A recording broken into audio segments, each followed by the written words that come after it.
Sala de aula invertida. Provavelmente você já usou isso alguma vez na sua vida como educador. Você pode ter passado para o seu aluno algum tipo de material para que ele lesse antes da sua aula, você pode ter passado um vídeo, pode ter passado qualquer outro tipo de possibilidade para que esse seu aluno se adiantasse antes de vocês terem uma aula presencial ou online. Isso acontece.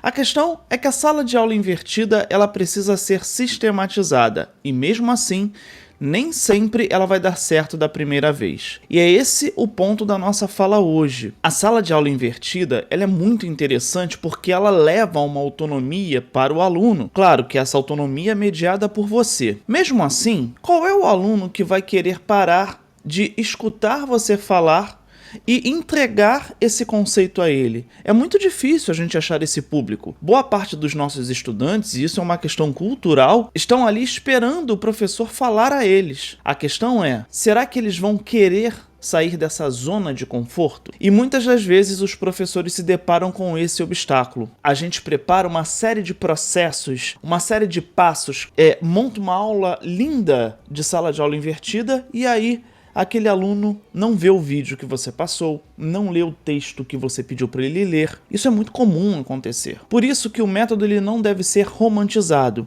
mas a gente precisa encontrar caminhos para que esse método possa ser feito, porque quando o aluno percebe que ele consegue aprender, aí sim o método funciona. Como encontrar esses caminhos? Nós precisamos então colocar significado para isso. Nem que para esse aluno o significado seja uma nota. A gente sabe que boa parte dos alunos acabam trabalhando por notas. Então, a gente precisa associar, por exemplo, a leitura a uma série de perguntas que vão valer notas. Depois, associar a observação de um vídeo a uma série de perguntas sobre o que estava no vídeo, que também vão valer algumas notas, alguns pontos. Isso simplesmente para fazer com que ele consiga ver o material que você passou antes de iniciar então a aula com ele. Esse encontro, seja ele presencial ou remoto. A gente pode pensar, poxa, estamos barganhando com eles? De certa forma, até confesso, sim, mas isso tudo com um único objetivo, que é ele perceber ao final que ele estará dialogando com você antes mesmo de você passar esse conceito para ele, de demonstrar esse conceito para ele, ele vai estar dialogando sobre o assunto.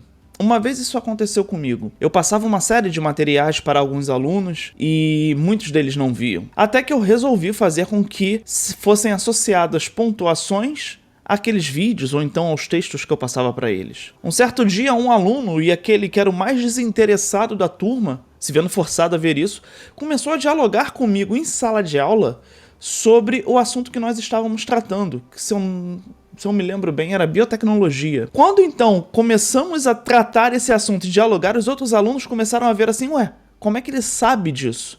Como é que ele está sabendo? E aí esse aluno falou assim, caraca, eu tô conversando com o professor sobre este assunto. Só pra gente perceber que a sala de aula invertida, ela é um método válido, que vai fazer com que o aluno aprenda, mas ele não pode ser romantizado, porque senão ele gera frustração. Então a gente precisa desgourmetizar a sala de aula invertida, trazer para a nossa realidade, e a gente precisa entender que os processos de negociações são fundamentais para fazer com que o estudante compreenda esse método.